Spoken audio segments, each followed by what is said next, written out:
Welcome back to the deep dive. We are opening a file today that, honestly, I had to put down a few times while reading. It's dense. It's dark. It's heavy stuff. It is The Lair of Bones by David Farland, book 4 of the Rune Lord saga. And, usually when we talk about fantasy, we're talking about escapism. The power fantasy. Exactly. You want to fly, you want to throw fireballs, you want to go on an adventure. The hero gets the magic sword and saves the day. Simple. This isn't that.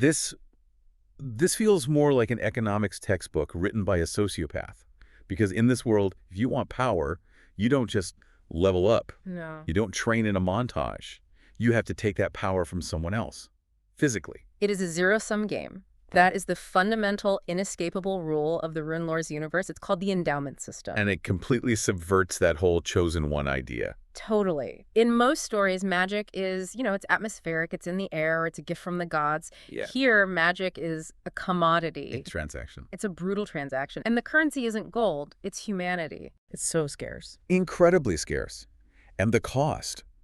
The cost is everything. I mean, if you look at the mechanics, they use these branding irons called forcibles. Made of blood metal. Even the name is ominous. Right. And the process is just so visceral. It's not a wave of a wand.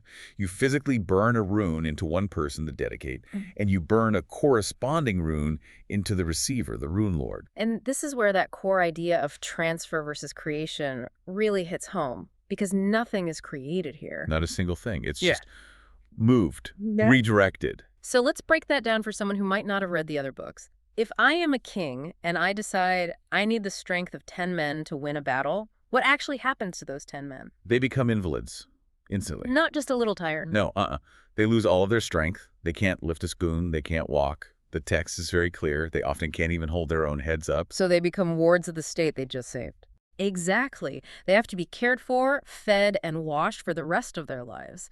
They're called dedicates, which sounds so noble, but functionally, they're living batteries that have been completely drained to keep the king's lights on. That's the horror of it. It's not just a story. It codifies inequality into the literal laws of physics. It does. It forces you, the reader, to ask, is the king's life actually worth 10 peasants? And in this world, the legal and social answer is a hard yes.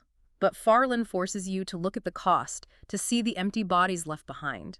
To make one man a superman, you have to create an entire subclass of people who are less than human. And it's not just strength. To make a scout who can see for miles. Someone else has to go blind. Permanently. That's the part that always gets me. To give sight, you must take sight. It's a perfect, awful symmetry. An economy of suffering. And that suffering is the foundation for everything that's happening when we open the Lair of Bones. Because this system, well, it isn't working anymore. It's breaking. It feels like it's been pushed past its tipping point. It has. We open the file on a very specific date. Day 4 in the month of Leaves.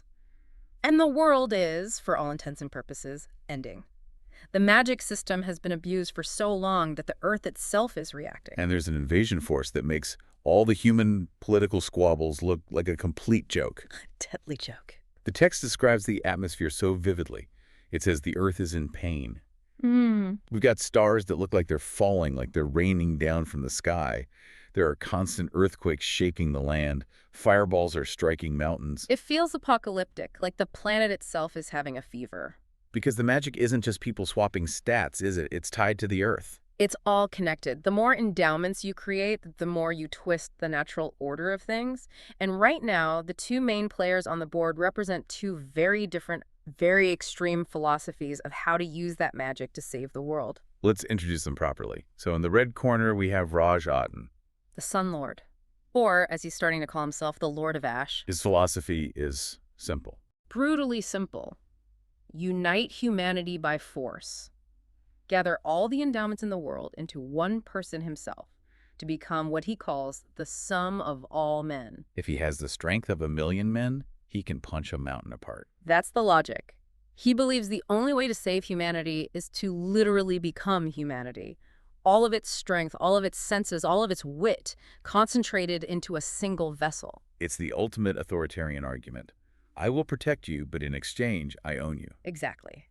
And in the blue corner, Gaborn Val Torden, the Earth King. Our protagonist, and he uses endowments too, we should be clear about that, but he is tortured by it. He struggles with the morality of it constantly. He tries to only take them voluntarily. He's not trying to become a god. He's trying to save the world by healing the land, by working with the earth, not just taking from its people. So you have a conqueror who wants to be a god, a reluctant king who wants to be a healer, and, well, we haven't really talked about the third faction, the actual reason the world is ending. The reavers. And these are not just enemy soldiers. Oh, no. These are biological nightmares. They are giant insectoid monsters from the Underworld.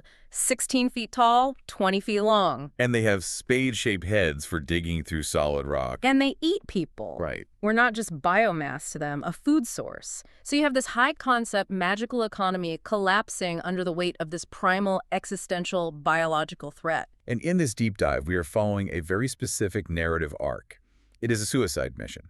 Gaborn realizes they can't win the war on the surface. It's not working. So they have to go down into the mouth of the world. They have to hunt a single specific entity in a place called the Lair of Bones. All while the world above is basically falling apart. Exactly. It's a split narrative. You've got this descent into literal and metaphorical darkness, and then you've got the surface level chaos, betrayal, and political maneuvering. Okay, let's unpack this. I really want to zoom in on the villain first, Rajan, because the way Farland introduces him in this book, it's theatrical, it's so sensory, and it is deeply, deeply disturbing. It's a masterclass in establishing a villain who is utterly convinced he's the hero of the story. The scene opens with his army entering the city of Magasa. It's a victory parade. Yeah. But all the details, they tell a completely different story. And the first detail isn't what you see. No. It's the smell. Yes. The source mentions that the air smells of spices, pepper, cinnamon, cardamom. Which is weird, right? You're in a war zone. You have thousands of soldiers, horses, elephants. It should smell like sweat and iron and... And latrines and blood? Right. It should smell like an army. But Raz Otten is pumping the air full of these expensive, exotic spices. So is that just vanity? Is he just being a ridiculously fancy warlord? It's tactical. It's propaganda. You have to remember what they're fighting. Reavers. And reavers have this distinctive, oily chemical stench. The book says they speak in odors.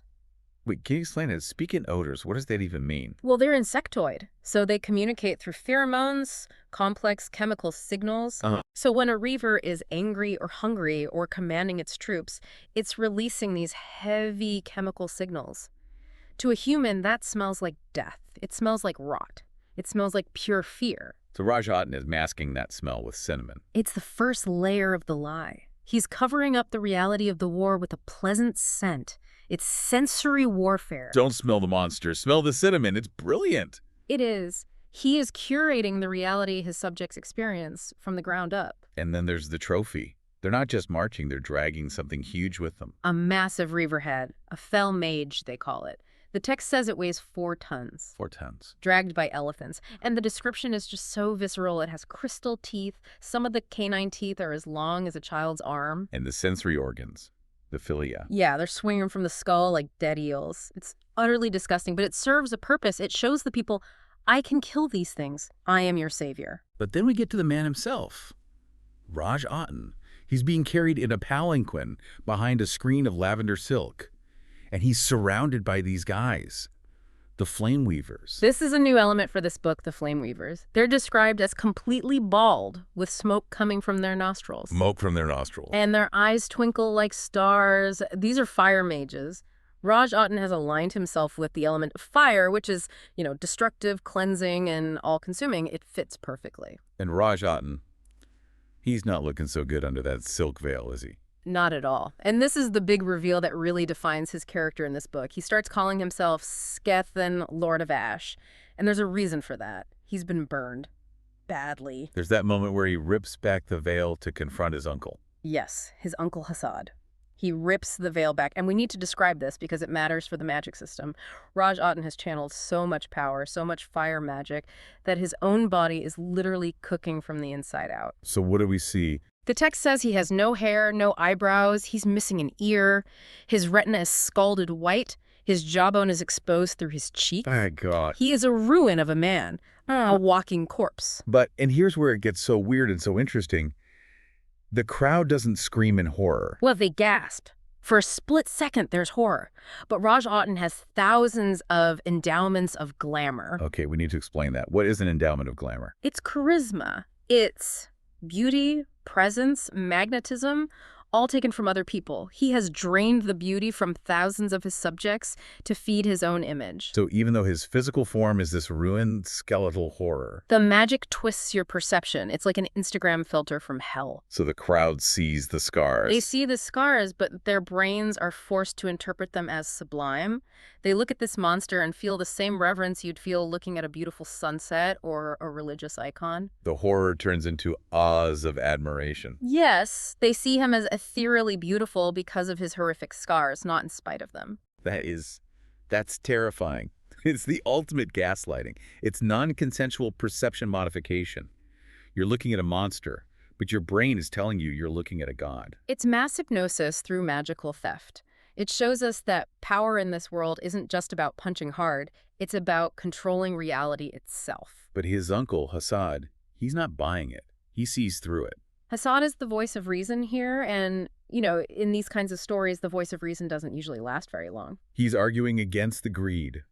He points out that Rajatan is sending people to the mines in Carris to dig for blood metal instead of growing food for the winter. Rapacity is endless, he calls it. Infinite greed.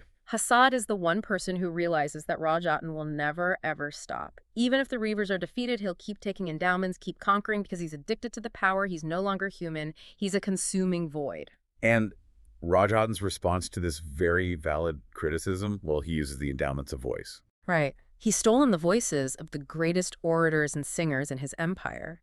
So when he speaks, it's not just loud, it's physically compelling. It resonates in your bones. He says, bow to me. And the text says the sound is sweeter than peach blossoms, but cruel as a blade of flame.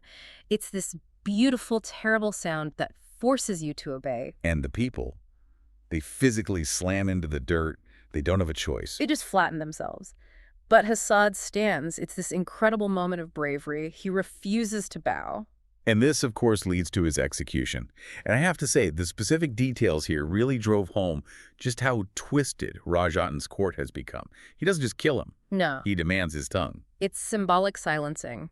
Hassad spoke the truth, so the source of that truth must be brutally removed. Yeah. But the real horror is who brings the tongue to him. A sweet young girl. Exactly. A sweet young girl comes skipping up, holding the bloody, severed tongue of the uncle on a silver platter, presenting it like a gift. That was the part where I actually felt sick. And that's the point, and Rajatan tramples it under his foot.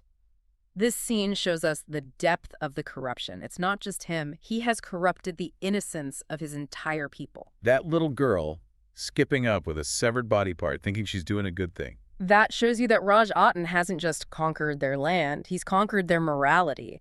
They are cheering for mutilation because their god king told them to. There is a resistance, though. We do catch a glimpse of it. Wukwas Faharkin. He's with the Akela, the judges of the desert. They're watching from the shadows. And they have a realization. They realize Rajatan cannot be reasoned with. He cannot be redeemed. So they come up with a plan. They know they can't beat him in a straight fight. He has the strength of thousands. So they plan to strike at his one true weakness, his greed. They're going to lure him to a place called Gusa.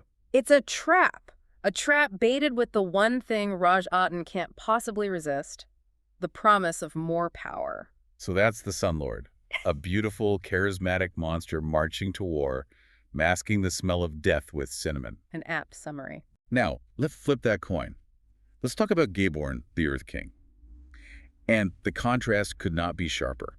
It is night and day. While Rajatan is lounging in a silk palanquin carried by slaves, where do we first find Gaborn? Sleeping in the back of a hay wagon. And not just sleeping, he's exhausted. And when the wizard Binisman wakes him up, we find out why he's in the wagon. He was pulling it himself. The Earth King was pulling the wagon himself. Because the horse was tired. Chuckles. It's just absurd, right? But it tells you everything you need to know about his character in one single image. Absolutely. The most important man in the world, the only real hope for humanity, is hauling a wagon of armor like a mule because he didn't want to overwork a horse. And Binisman, the wizard, he's having none of it. He's chiding him, telling him he looks like a farmer hauling rutabagas. Binisman is that classic mentor figure, gruff, wise, incredibly grounded. But he highlights a real problem with Gaborn's leadership. He's too empathetic. She takes the weight of the world literally onto his own shoulders. He feels the pain of every living thing around him. Which is a massive liability when you're trying to fight a war. It is. If you start to save every horse, you might just lose the kingdom. Let's talk about the threat they're facing in that moment. Right. We mentioned the reavers, but the text goes into some new detail about their biology here. They dig in. They're burrowers. Those spade-shaped heads aren't for show. The current situation is that a massive army of 70,000 reavers was just defeated at a place called Drake's Flood. They dug into the sand to hide and regroup. So that's a win, right? A major victory. A tactical win, yes. But Binisman has bad news. 3 reavers slipped past the lines, just 3. But they are heading for a very specific place. The mouth of the world. And this triggers Binsman's big theory. This isn't just a random escape. No. Binisman believes they are fighting something called a locus. Okay, explain that. What is locus? Because up until now, we just thought these were really big, really nasty bugs. Think of it as a spiritual parasite, a hive mind intelligence. Binisman references an ancient historical figure, Gaborn, who fought a locust 1,700 years ago. The theory is that the enemy isn't just a biological species. It's an intelligent, malevolent spirit that inhabits a host body. So the reavers are just the soldiers. The locust is the general. Or the queen. Or the brain. A single controlling entity. Which means the goal of this mission isn't to kill 70,000 bugs one by one. It's an assassination run. Precisely. They need to go into the deepest part of the underworld, the Lair of Bones, and find and kill the one true master. Which brings us to the team Gaborn assembles for this suicide mission. He can't do this alone. He needs a guide. And the guide is a child. Kumaran, she's such a compelling and tragic character. She's a skyrider, so she flies on these giant birds called grax. But her real value here is her unique power. She can speak to reavers. Not with words, though, right? No, with scent. Like we were just discussing, reavers communicate through complex chemical signals. Avaran is the only human who can somehow interpret these signals and, even weirder, project her own. She's a telepathic translator for monsters. That's a good way to put it. And the text mentions she recently went through something incredibly traumatic to get the map they need for this mission. What happened? She had to stare deep into the mind of a Waymaker Reaver, one of their navigators. It's described as an experience that almost split her skull open. But now she has the entire map of the underworld in her head. That sounds like a curse. It is. Tunnels, egg chambers, hunting grounds. It's too much data for a human brain to hold, but she's holding on to it out of sheer will. She's also traveling with, well, I don't know what else to call it. A plant person. Spring. The wild. This is Binsman's creation. She's a being made of roots, stones, and earth blood. The description is wild. No pun intended. Green skin, avocado hair. And she's only a week old. But fully grown. Physically, yes, but emotionally. She's a complete blank slate with a singular, terrifying purpose. There's a moment when Avaran asks her how she's feeling, and Spring just says, I feel like killing something. That's her entire personality. She has no parents, no childhood, no conscience. She was literally built by Binisman to be a weapon for the earth. She's a stark contrast to Avaran, who is a normal human child thrust into this war. Spring represents the ruthlessness of nature itself. Nature isn't nice, it's violent and efficient. Speaking of Avaran's humanity, there's a reunion scene here that really, really got to me. She runs into Beastmaster Bran. Her father figure, he's the one who taught her how to ride the Grex. She and everyone else thought he was dead. The story of his survival is just amazing. He's one-armed, standing on a ledge about to be eaten by reavers, and his Grak, Brightwing, just swoops out of the sky and grabs him and flies off. It's a beautiful moment of loyalty between beast and man, but that reunion turns bittersweet very, very quickly. Because Bran sees that Avaran is preparing to go into the underworld, and he knows she needs power to survive. So he offers himself. He offers her his endowment of brawn, his strength. And we have to remember what that means. If he gives her his strength, he becomes a helpless invalid. Permanently. He says, I want you to have my strength. And Avaran refuses. She can't do it. She loves him too much to see him crippled.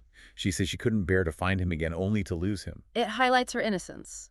She isn't a rune lord yet. She still sees people as people, not as resources to be consumed. But, and this is the hard, brutal truth of this world, she needs the endowments. She cannot survive the Underworld as a normal little girl. The gravity is heavier down there. The monsters move faster than thought. So she won't take them from Brand. She has to take them from strangers. And this leads us to the ritual of endowments. This is one of the most harrowing scenes in the entire book because it strips away any lingering cool factor from the magic and just shows you the raw, ugly cost. It's so industrial. It's a transaction. A facilitator comes in with a literal list. A shopping list of human attributes. 20 endowments of scent, 20 of stamina, 8 of grace, 12 of metabolism. And then we see the process. There's a young girl, about Avron's age, blonde hair, a thin face. She is the donor for the endowment of sight. The facilitator's apprentice is singing to her, trying to keep her calm. A lullaby. They're trying to soothe this child because they are about to burn her eyes out with a branding iron. And the scream. She screams. The text describes the forcible, the branding iron, blazing white hot. And that image. Shrivel like prunes. Her pupils shrivel like prunes and go white. It's so visceral. It's not a magical sparkle or a flash of light. It's biological destruction. And Avron is forced to watch this. And in that moment, Avron has this horrifying realization. I am the last thing that girl will ever see. What a heavy, heavy burden for a kid to carry. It creates a debt. Avron isn't just fighting for herself or for the world anymore. She is fighting for the eyes of that little girl. She has to make that sacrifice worth it. If she fails, that girl went blind for nothing. There's also a mathematical side effect mentioned here that's just chilling.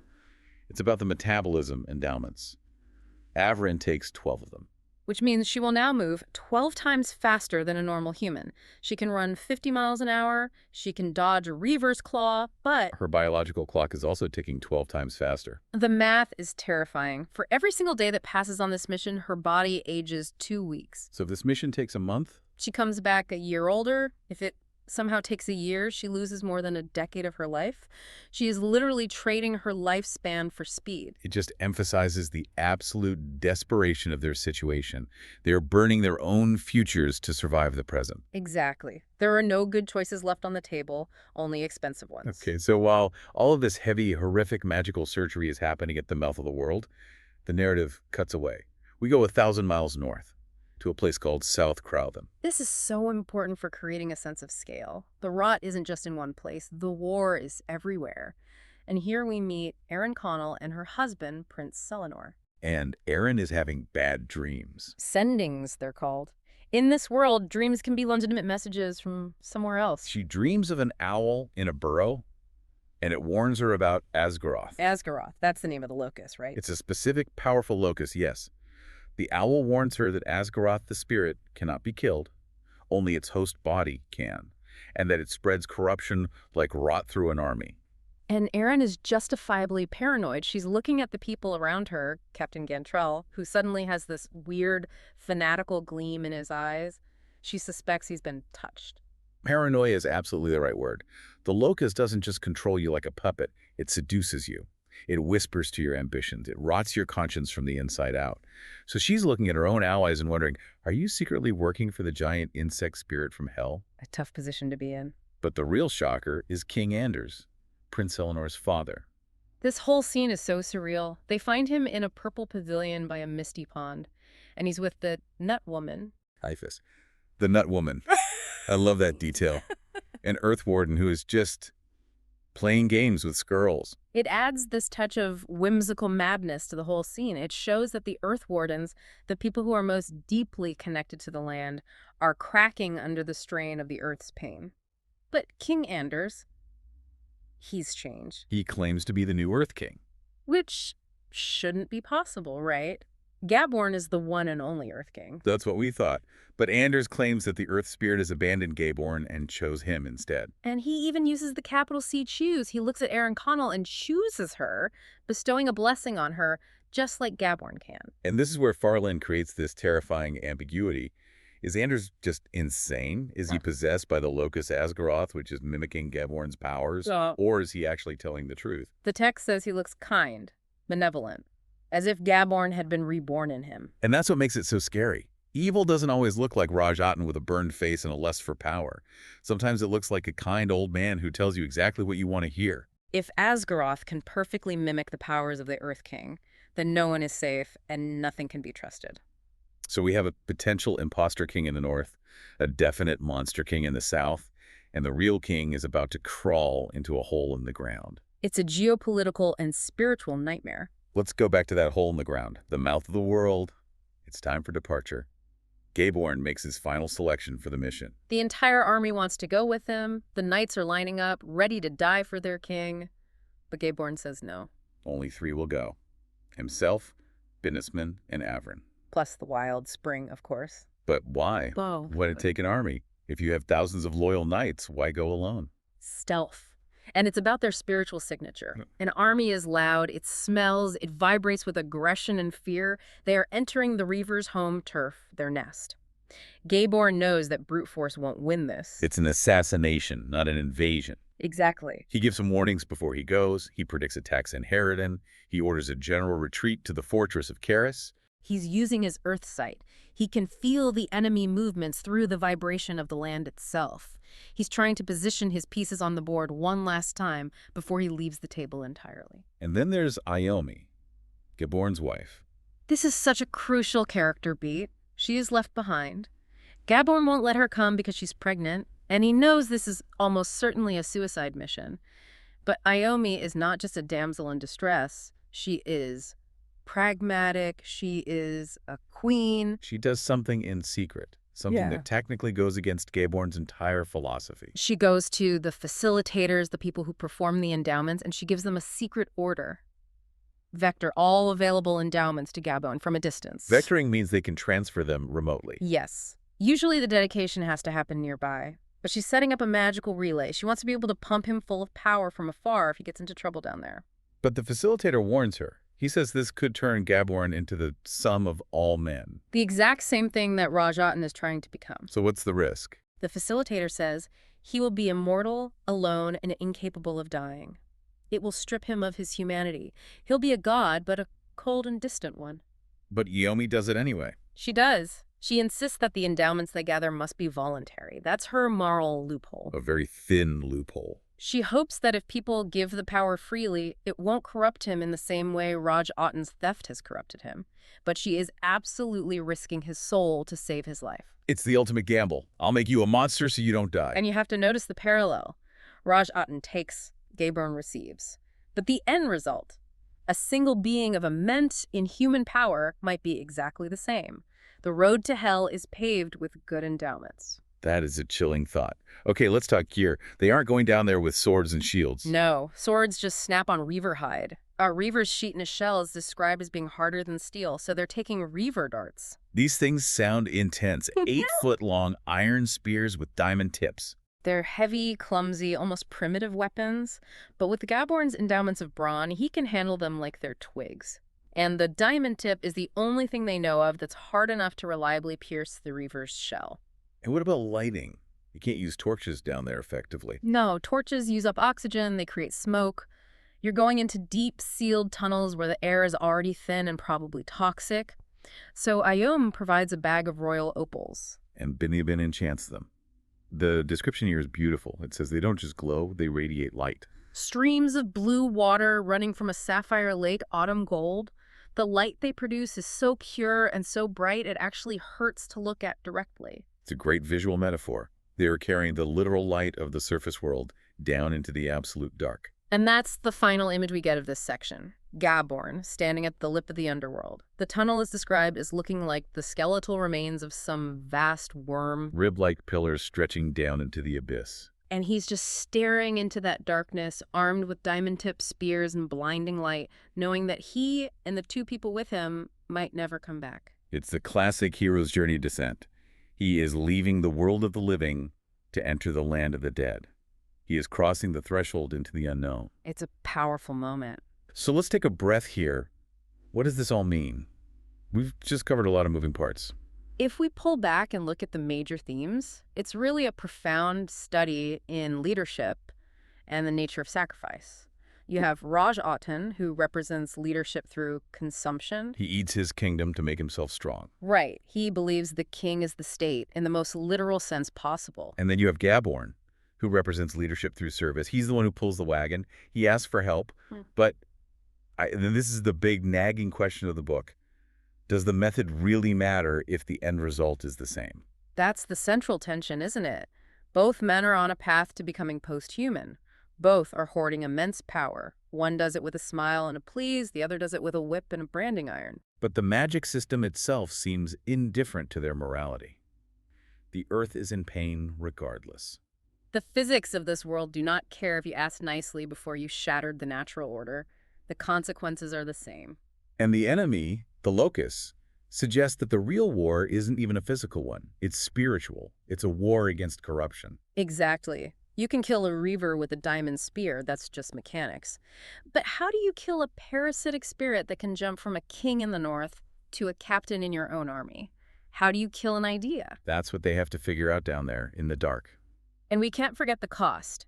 Averin is aging faster every day. The little girl who gave her sight is blind forever. Brand is ready to be crippled for love. This isn't a clean fantasy war. Every victory, every step forward leaves a permanent scar on someone. I want to leave our listeners with a thought that really stuck with me. It comes from that facilitator's warning to Iome. The sum of all men warning. Yeah. He says that if Gaborn achieves this and becomes this immortal being, he will be alone. It just raises the question for you.